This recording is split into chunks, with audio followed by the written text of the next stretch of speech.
Quiero darle las gracias a Lourdes y a Alicia por haberme dado la oportunidad de estar con ustedes, de compartir lo que desde la CEPAL aprendí desde el 2004 y además de oírlos a ustedes y poder aprender también de ustedes. Hasta que solo vamos a pasar por ahí, ¿no? Por ahí. Perfecto, bueno.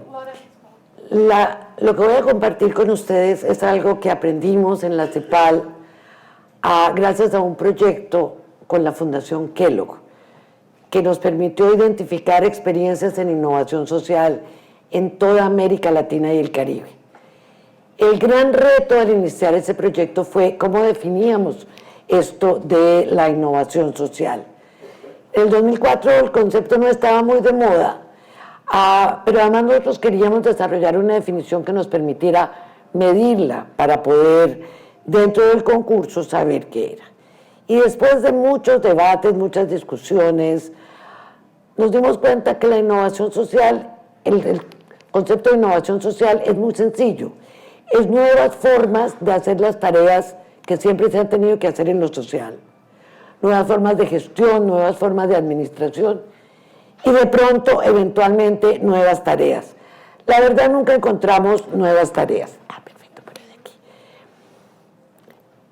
Debe tener una relación costo-beneficio mejor que los modelos tradicionales, porque yo que saco con una cosa muy novedosa, pero cuya relación costo-beneficio es menos buena que la de los modelos tradicionales. Debe poder convertirse en política pública, porque esa es la única forma como se va a lograr que tenga un verdadero impacto a gran escala. Tiene que tener efectos sobre los determinantes de la pobreza. Ojo, no solamente sobre la pobreza monetaria, sobre todos los determinantes de la pobreza. Y detrás de hecho está el concepto de asegurar que las personas tienen verdadero acceso a sus derechos. Deben tener el potencial de eliminar discriminaciones y exclusiones muy fuertes que se dan en toda nuestra región. Para la CEPAL, y oyendo hablar a la directora del área de innovación, mi participación, creo que ese es un tema central. Para la CEPAL, la innovación tiene que promover y fortalecer la participación de las propias comunidades.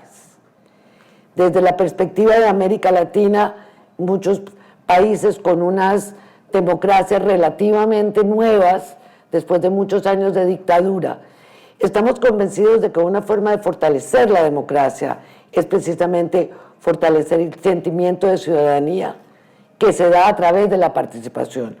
Yo me siento una ciudadana o un ciudadano si me siento con el derecho de participar y de mover aquellas cosas que yo considero a las cuales tengo derecho. No se pretende que sea una invención con todo nuevo, que a nadie más se le hubiera ocurrido. Parte de la innovación es el ajustar y tomar ideas de diferentes partes para adaptarlas y aplicarlas en otro lugar. Tiene que ser replicable, eso es una condición que tenía la CEPAL, porque lo que quería era promover la réplica creativa como la única forma de lograr que tenga escala. Y a eso es lo que yo invito, a promover la réplica creativa, no solo a ser innovadores, sino a promover la réplica creativa. Los temas de equidad de género y sostenibilidad, que suenan raros que no estuvieran en el centro de lo que nosotros estudiamos, que fue salud, educación, juventud, generación de ingresos, responsabilidad social y voluntariado, que género y desarrollo sostenible no está ahí. La verdad se consideró que estos dos temas deben ser transversales y que es indispensable que estén presentes. Por lo tanto, encontramos temas de género y de desarrollo sostenible en las diferentes áreas en las que encontramos. Pero es que el género y el desarrollo sostenible no debe ser un pedacito de algo, sino que todo lo que busque el desarrollo sostenible tiene que tener como foco central la equidad de género y el desarrollo sostenible. Después de analizar cerca de 5.000 experiencias de innovación social en América Latina y el Caribe, podemos afirmar que la región es una explosión de innovación social.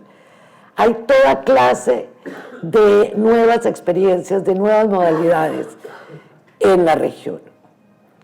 Estamos convencidos, y cada vez que tengo la maravillosa oportunidad de venir a Europa, se me afirma más esa creencia, parte por lo cual América Latina es esa explosión de innovación social, es porque nunca hemos tenido verdaderos estados de bienestar como sí han tenido ustedes en Europa. Pero en Europa esos estados de bienestar están yendo en retroceso, y ustedes lo saben mejor que yo, las restricciones económicas, una gran cantidad de cosas. Y yo lo que espero es que eso negativo, que es el reverso en los modelos de bienestar, lleguen a la sociedad civil, a la propia comunidad y a los gobiernos locales a buscar formas más eficientes y eficaces de prestar esos servicios que antes de pronto no se prestaban en forma tan eficiente porque eran de fondos públicos. Y desafortunadamente la gente, todos nosotros pensamos de alguna manera que si los fondos son públicos no son de nadie. Lo que debíamos pensar es que como son públicos son de todos. Pero eso poco se usa. Logramos encontrar que efectivamente esa condición que nosotros habíamos puesto, que era que fueran capaces de afectar los determinantes de la pobreza, la discriminación y la exclusión, sí lo son, sí son capaces de lograr eso. Surgen especialmente de las organizaciones de la sociedad civil y de la propia comunidad, o de una combinación virtuosa de la sociedad civil y la comunidad.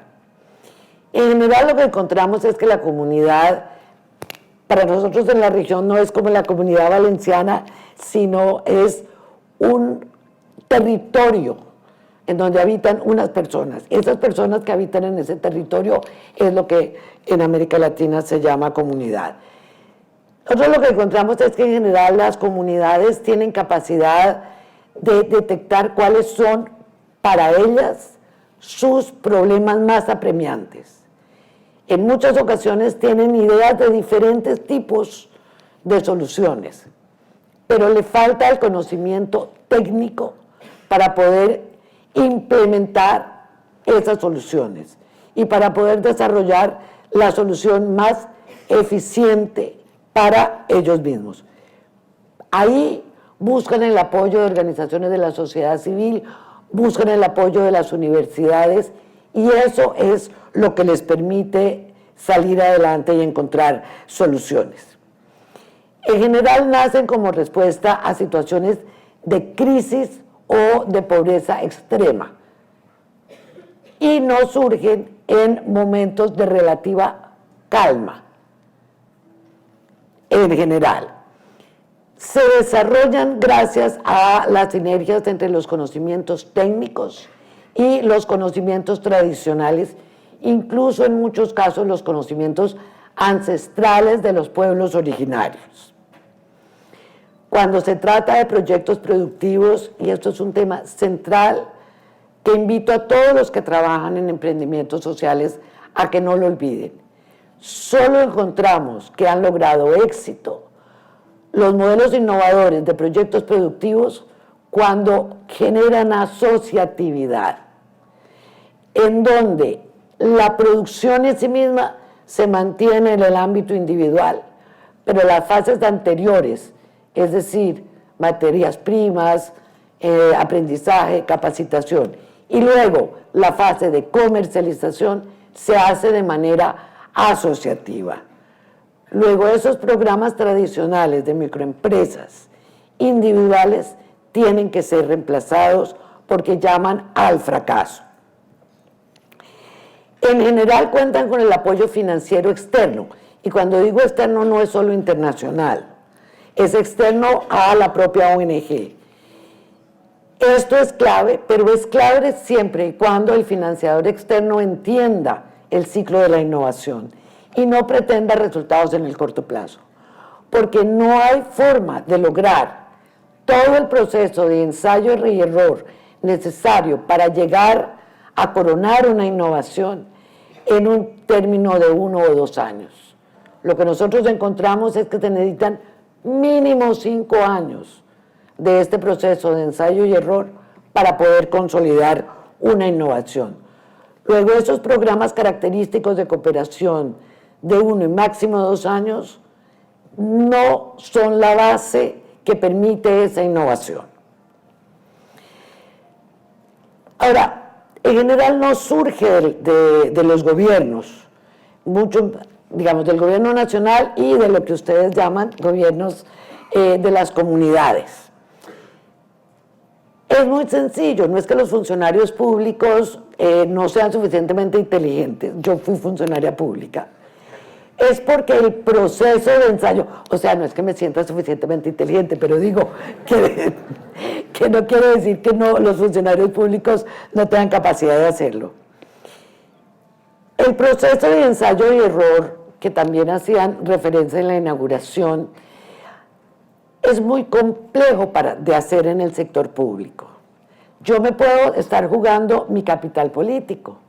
¿Y qué político se quiere jugar el capital político? Pero lo que es más grave para aquellos que entramos al sector público sin buscar avanzar en el sector público, en la política, es que yo puedo acabar en la cárcel por malversación de fondos. En América Latina se llama peculado por malversación de fondos. Yo no me he echado un peso al bolsillo, yo no me he robado un peso, pero yo hice el proceso de ensayo y error y fracasé esta vez, volví a hacer ensayo y error, me fue bien, pero en este primer fracaso yo malgasté fondos. En la definición estricta jurídica, ahí hubo una malversación de fondos. Entonces yo puedo acabar en la cárcel. Entonces es muy complejo pedirle a un funcionario del sector público que corra ese gran riesgo. El desarrollo y consolidación, como les decía hace un rato, es largo. Es en general superior a los periodos de gobierno, que en la región son más o menos de 4 años, incluso a nivel de los alcaldes y de los intermedios, el equivalente a los gobernadores. Y es muy difícil lograr la consolidación. Y como una de las cosas que se usa es que cada vez que entra una nueva administración quiere poner su sello y arrasar con todo lo que se vino haciendo, se pierde lo que venía antes. Por lo tanto, es muy difícil innovar en el sector público. En el gobierno central es aún más difícil, porque uno no puede pensar en hacer una innovación con toda la población de un país. Hay que ensayar en pequeños grupos para luego ir pudiendo consolidar esa innovación. Ahora, hay casos exitosos, el programa de transferencias condicionadas que nació en Brasil y que luego se siguió en toda América Latina y el Caribe, por lo cual a una familia le dan determinada cantidad de ingresos monetarios a cambio de que lleve a los niños y niñas al colegio o los lleve de manera regular a las vacunaciones, a los programas de salud o que se capaciten para el empleo. Bueno, eso hoy en día funciona prácticamente en toda América Latina y el Caribe, y en Brasil se inicia, pero se inicia en pequeño en Brasilia, como una prueba piloto. Y solo cuando ven que esas transferencias condicionadas funcionaban, fueron capaces de extenderlo a todos los países. Lo que nosotros encontramos es que hay 2 canales por los cuales las administraciones locales, intermedias y públicas se pueden meter a esto de la innovación. Una primera es que acompañen y hagan seguimiento a aquellos procesos innovadores que se están gestando en las organizaciones de la sociedad civil y en las propias comunidades. Les hagan seguimiento, los acompañen y una vez se consolidan, los vayan adaptando como políticas públicas Primero desde el nivel local, luego el intermedio, y en aquellos países en donde tiene sentido políticas a nivel nacional, a nivel nacional. América Latina y el Caribe está lleno de estos ejemplos. Yo rápidamente les voy a dar este ejemplo. Es el hospedaje estudiantil en familia en Bolivia. Una ONG que venía trabajando en la calidad de la educación rural en Bolivia se da cuenta de que, si bien es cierto que hay que trabajarle a la calidad de la educación, había unos problemas muy graves de permanencia y de acceso real de los niños y niñas en zonas rurales a la educación en Bolivia, básicamente vinculadas por las largas horas que estos niños y niñas tenían que caminar para llegar de su casita al lugar donde estaba el núcleo escolar. Esto es especialmente fuerte a partir del segundo de elemental, porque hasta primero de elemental hay núcleos que cubren unos espacios geográficos más pequeños, pero luego están en determinadas cabeceras, y hay niños que tenían que caminar hasta 2 y 3 horas en cada ida, en unas condiciones de agua, de sol. Entonces la deserción escolar era terrible, y la escolarización, especialmente de las niñas, era baja, porque los padres tenían mucho miedo de qué les podía suceder a las niñas en el camino hacia el colegio. Entonces esta ONG principia a estudiar alternativas con las comunidades y con los profesores de los núcleos. Ven que los internados son costosos, se necesita infraestructura, todo en equipo personal, pero además, para que sean rentables económicamente, tienen que cubrir áreas muy grandes con los cuales los niños y las niñas no pueden ir a sus familias originales, sino por ahí 1 o 2 veces cada 1 o 2 meses, digamos. Entonces se encuentran que hay una costumbre tradicional generalizada en todos los pueblos indígenas en América Latina y el Caribe, que en quechua se dice otahuahua, en lo cual los niños y niñas que quieren ir a estudiar se quedan en la casa de alguien del pueblo que la familia conoce, y a cambio de eso, como todos son pobres, a cambio de eso el niño o niña paga su hospedaje con trabajo. En general la niña con trabajo doméstico y los niños con trabajo en el sector agrícola. Y obviamente no podían promover algo que promovía el trabajo infantil. Entonces consiguen recursos para pagar a la familia anfitriona, a la madre. Esto principia en un municipio cerca a La Paz, en Yanacache. Al poco tiempo, la administración municipal principia a poner recursos de presupuesto de educación, no tienen que hacer nada extraño de presupuesto de educación. Va aumentando y paulatinamente lo asume al 100%. Hoy en día eso sucede en todos los municipios que aparecen ahí, en el norte de Potosí, y lo están iniciando en el departamento de Tarija. Todas estas son zonas muy pobres en Bolivia. Hoy en día es política pública de todos esos municipios.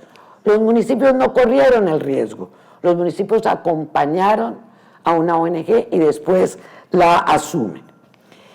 La otra forma en que encontramos es cuando es la administración pública, pero a nivel local, la que decide lanzarse a hacer algo nuevo. Y en esto es al más alto nivel de la administración pública local, se toma la decisión de mejorar algo. O los indicadores de salud, o salud materno-infantil, o los indicadores de educación. Y esa administración, al más alto nivel, conforma un grupo. No es que toda la administración pública se lance a esa administración, porque el grueso de la administración pública tiene que seguir haciendo la tarea tradicional, ¿no es cierto? Permiten que un grupo se dedique a eso, un grupo al cual se convoca la sociedad civil y se convocan las universidades y centros académicos, para que ayuden a pensar cómo vamos a cambiar esta determinada situación, cómo cambiamos las tasas de mortalidad infantil, cómo cambiamos la muerte por pie diabético, o cómo cambiamos la falta de asistencia escolar. El ejemplo más, digamos, más relevante que nosotros encontramos en la región es un ejemplo que se da en Sobral, que es la segunda ciudad en el estado de Ceará, en el Brasil. Esto hace parte ya del noreste, de la zona más pobre, de la cual escribe con mucha frecuencia Jorge Amado. Es la zona más pobre del país, ya muy hacia el norte, perdón. El alcalde, cuando está haciendo campaña, le promete a la comunidad reducir los índices de mortalidad materno-infantil, que en la ciudad de Sobral son más altos que el promedio del Estado y obviamente más altos que el promedio nacional. Conforma ese comité en el cual toma a unas personas claves, una ginecóloga, un grupo de enfermeras, personas del equipo de salud del área infantil, personas de la sociedad civil, médicos respetados de la comunidad, universidades, para que se sienten a estudiar eso. Y mientras tanto, obviamente, todo el resto sigue dando la atención tradicional materno-infantil. Hacen autopsias verbales, que eso no se lo inventaron ellos, eso es un modelo desarrollado en Inglaterra desde hace muchos años, en el cual se le pregunta a la familia que ha tenido una muerte cuáles son las circunstancias que rodearon esas muertes. Y se dan cuenta que en la gran mayoría de los casos de muerte materno-infantil no está vinculado a temas estrictamente médicos. Se puede mejorar la atención médica, obviamente, pero no está vinculado directamente con temas que se puedan mejorar por cosas estrictamente médicas, sino que están vinculados con razones socioeconómicas. Madres que no pueden guardar el reposo, que les dicen porque tienen otros muchachitos que cuidar. Madres que no pueden llevar a la clínica al niño cuando se está deshidratando porque tiene otros 6 niños que no puede dejar botados. Entonces, toman el modelo de las madres sociales, tampoco se inventa de ellos, es como lo van articulando. Y eso permite que la mortalidad materno-infantil en Sobral estuviera por debajo del promedio del Estado. Después de muchos años lo adaptan a Ceará y hoy en día el Ministerio de Educación lo adaptó como el modelo de atención materno-infantil para todo el noreste de Brasil. Esa es una forma en la cual sí se puede innovar en el sector público. Pero el alcalde, al salir, dejó comprometido el proceso para que siguiera. Protegió a los funcionarios públicos para que no los fueran a acusar de malversación de fondos. Claro, nadie dice que no hay corrupción y que por lo tanto yo debo, digamos, hacer flexible todas las condiciones, pero esto era clave para poderlo hacer. Entonces, ya he venido diciendo, hay que romper con las restricciones que se dan en el sector público. En especial, hay que convencer a la administración que llega, que no arrase con lo que hay, sino que lo mire y se están tratando de desarrollar cosas nuevas que permita que se sigan dando. Hay que asegurar que las personas que innovan no van a acabar incluso en la cárcel por estar haciendo cosas nuevas. Nosotros creemos definitivamente, y yo me atrevo a invitar a los 3 continentes que están representados aquí, igual que lo hacemos en América Latina, que acompañen a la sociedad civil, que las organizaciones públicas, las entidades públicas, le den espacio, acompañen a esa sociedad civil, acompañen a esas universidades, acompañen a esas organizaciones de la propia comunidad a construir esas nuevas alternativas para ser más eficiente y más eficaz en la prestación del servicio. Todos ganan y el sector público no tiene que hacer toda esa inversión en el proceso de innovación que es necesario. Tengo conocimiento, por ejemplo, que Valencia tiene un gran premio de innovación social. No se trata solo de quedarse en el premio, no se trata solo de darle reconocimiento, se trata de ver de eso que sirve para aplicar en la ciudad de Valencia, en la ciudad de Alicante, en otras muchas ciudades. Y ir avanzando en la creación de eso como política pública. Incluso puede llegar a ser política pública nacional. Muchas gracias por esta oportunidad. Espero que les haya dado ideas que les sirvan a ustedes y sobre todo ideas para debatir y seguir construyendo innovación. Gracias.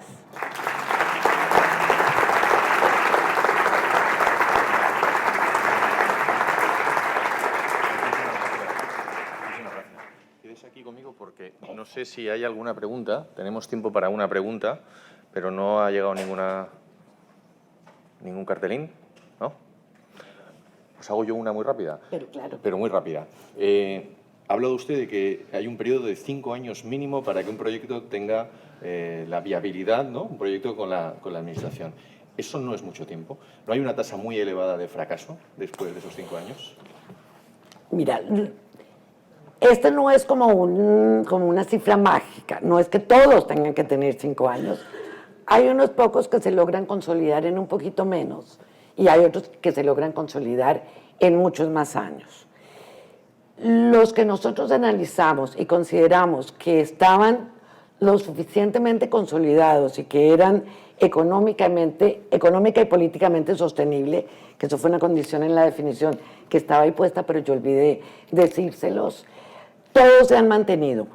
Solamente han muerto 2 proyectos productivos por peleas al interior de las personas que componen las organizaciones productivas. De resto, todos los del área de salud, de educación, de juventud, de responsabilidad social, todos continúan en este momento exitosos.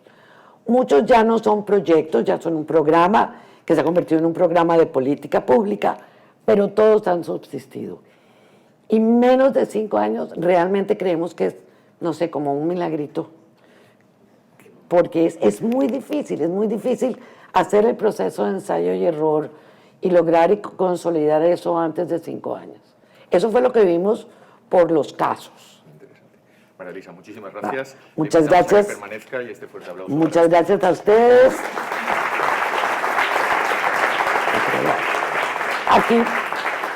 Aquí voy a estar estos 2 días. Cualquier pregunta, conversación, aquí voy a estar. Fenomenal. Estos 2 días ahí sentadita. Muchísimas gracias. Pues por aquí, por favor, cuidado con el escalón.